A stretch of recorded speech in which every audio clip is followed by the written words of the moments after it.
अस्सलाम वालेकुम students, hope you are doing well. Accounting circle के चैनल के ऊपर खुशामदीद।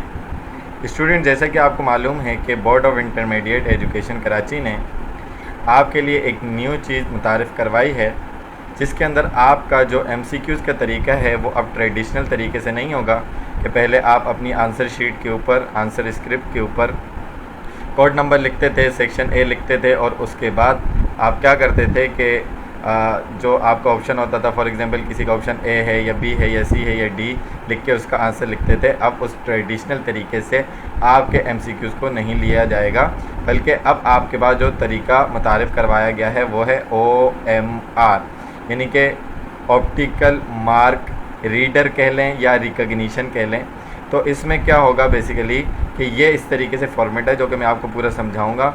उसमें आपने अलग से एक आपको शीट दी जाएगी और आपको उसमें आंसर करने पड़ेंगे, और ये जो आपकी आंसर स्क्रिप्ट, ये जो शीट होगी OMR शीट कहलाती है। ये जो शीट होगी ये आपकी कोई इंसान चेक नहीं करेगा, बल्कि इसको एक मशीन चेक करेगी। इसलिए अच्छे तरीके से आपने इसको ध्यान से सुनना है और समझना है कि ये फील्ड कैसे होनी चाहिए। और अगर आपको कोई भी बात ना समझ में आए तो आप कमेंट सेक्शन में क्वेश्चन करके पूछ सकते हैं। वीडियो पूरी देखने से पहले मेरे चैनल को सब्सक्राइब करें और वीडियो को ज़्यादा से ज़्यादा शेयर करें। तो देखें, सबसे पहले जब आपके पास शीट आएगी तो आपके पास ये सामने क्या नज़र आ रहा है, ग्रुप। आपने ग्रुप लिखना है। आपका ग्रुप कॉमर्स है, प्री इंजीनियरिंग है, कंप्यूटर साइंस है, प्री मेडिकल है, उस हिसाब से आपने मेंशन करना है। सब्जेक्ट फॉर एग्जांपल अकाउंटिंग का पेपर है, फिज़िक्स का है, मैथ्स का है, इस्लामियात है, इंग्लिश है, उर्दू है। उसका नाम आपने लिख देना है पेपर, यानी कि पार्ट 1 या पार्ट 2, यानी कि फर्स्ट ईयर के हैं या सेकंड ईयर के हैं, उस हिसाब से आपने लिखना है। फिर जिस दिन जो पेपर होगा उसकी वो डेट आप यहाँ पर मेंशन करेंगे। उसके बाद सेंटर का नेम पर लिखेंगे। फॉर एग्जांपल मैंने तो यहाँ पर ABC लिखा है। आपका सेंटर फॉरमैन कॉलेज में पड़ा है तो गवर्नमेंट कॉलेज फॉरमैन आप लिख देंगे। इस्लामिया कॉलेज है तो इस्लामिया, प्रीमियर कॉलेज है तो प्रीमियर, DJ कॉलेज है, इसी तरीके से दिल्ली वगैरह वगैरह, ठीक है ना। उसके बाद आपने एनुअल या सप्ली और ईयर लिख देना कि भाई आप एनुअल दे रहे हैं या सप्ली दे रहे हैं, वो आप यहाँ पर मेंशन करेंगे। उसके बाद रजिस्ट्रेशन या एनरोलमेंट नंबर जो आपका अलॉट किया होगा एडमिट कार्ड के ऊपर, वो आपने यहाँ पर मेंशन करके लिखना है, ठीक है जी। अच्छा जी, उसके बाद ये जो दो चीज़ें हैं, करेक्ट मेथड और रॉन्ग मेथड, ये इसको मैं बाद में समझाता हूँ। पहले ये नीचे वाले पोर्शन के ऊपर हम बात थोड़ी सी कर लेते हैं। अच्छा जी, उसके बाद आपने क्या करना है कि ये रोल नंबर है। अब रोल नंबर क्या है, 670052।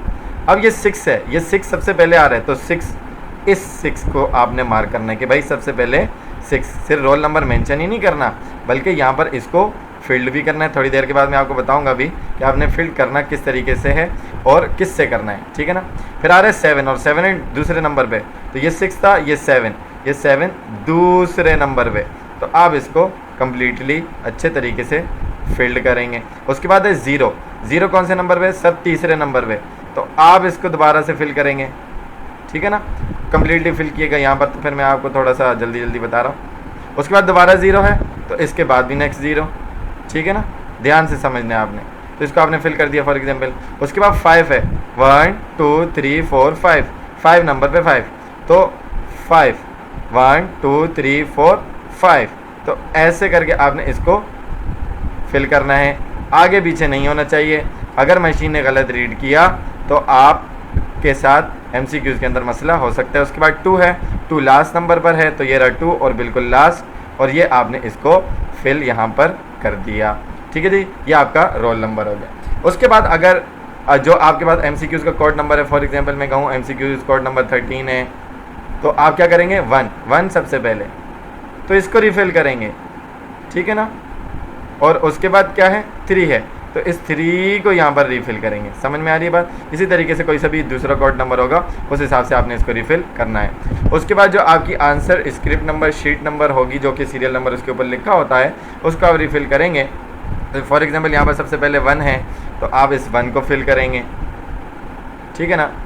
उसके बाद आपके पास 8 है, दूसरे नंबर पर ये 8, और दूसरे नंबर पर तो यहाँ पर आप 8 को फिल करेंगे, ठीक है जी। उसके बाद आपके पास 5 है, वो थर्ड नंबर पे 5 और थर्ड नंबर पे, तो आप इसको रिफ़िल करेंगे, ठीक है जी। उसके बाद 0 है चौथे नंबर पे, 1 2 3 4, आप इसको रिफ़िल कर देंगे, ठीक है जी। उसके बाद है 1 2 3 4, पाँचवें नंबर पे 9, 1 2 3 4 9, इसको आप रिफ़िल कर देंगे। छठे नंबर पे भी ना है तो आप इसको रिफिल कर देंगे। और लास्ट आपके पास है 4, तो इसका मतलब ये 4 यहाँ पर आपका रिफिल हो जाएगा और आपकी आंसर शीट स्क्रिप्ट नंबर भी हो जाएगी। ठीक है जी।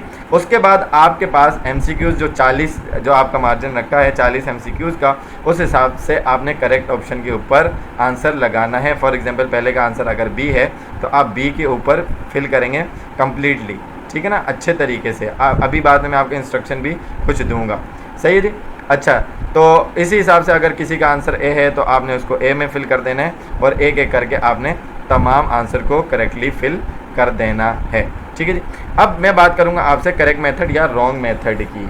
तो सबसे पहले एक इंस्ट्रक्शन ये देखें कि आपने ब्लैक और blue ball point pens use करने हैं, उसके अलावा कोई दूसरा पेन यूज़ नहीं होना चाहिए। जैसे जेल पेन हो गया, इंक पेन हो गई और या पेंसिल वगैरह हो गई, उसका इस्तेमाल आपने बिल्कुल भी नहीं करना। आपने सर्किल को कम्प्लीटली फिल करना है, आधा फिल नहीं करना या ओवर फिल नहीं करना, ठीक है ना, ताकि ऐसा ना हो कि सॉफ्टवेयर जो है वो रीड ना कर पाए। जैसे कि आपने बी को कम्प्लीटली फिल करना है, यहाँ से पूरा, हाफ फिल नहीं होना चाहिए।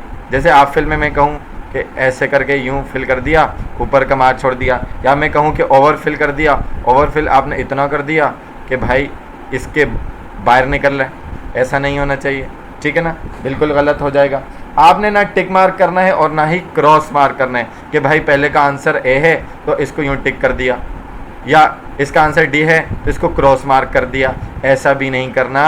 मशीन इस आंसर को रीड नहीं करेगी। उसके बाद क्या कहते हैं कि आपने वाइटनर यानी कि वाइटो यूज़ नहीं करना है बिल्कुल भी, ठीक है जी। और किसी तरीके की चीज़ आपने OMR शीट के ऊपर बिल्कुल भी नहीं लिखनी। जैसे कि ये जो चीज़ें ऊपर हैं ये तो आपने लिखी उनकी अपनी अलॉटेड जगह पे, लेकिन एक्स्ट्रा के फॉर एग्जांपल कोई MCQs है कि उसमें कंप्यूटेशन की ज़रूरत है, उस पर यहाँ पर कंप्यूटेशन कर दी कि भाई 5000 का आपका एसेट था और मल्टीप्लाई किया, उस पर 5% डेप्रिसिएशन लग रहा है तो 5% लगा दिया, तो ये अगर आपने लिखा तो मशीन इसको एक्सेप्ट नहीं करेगी, रिजेक्ट कर देगी। ऐसी गलती आपने नहीं करनी है।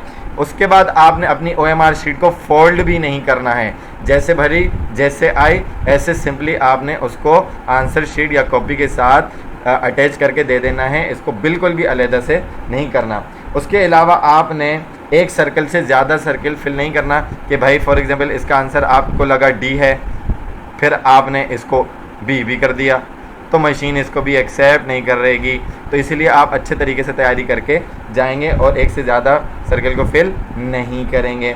इसके अलावा आपकी नेसेसरी डिटेल्स के साथ OMR शीट प्रॉपर्ली फिल्ड होनी चाहिए और एक्स्ट्रा कोई भी चीज़ लिखी हुई होनी नहीं चाहिए। सो आई होप कि आपको OMR शीट भरने का तरीका समझ में आ गया होगा। अगर इसके अंदर कोई भी कन्फ्यूजन होती है तो आप कमेंट सेक्शन में क्वेश्चन करके पूछ सकते हैं।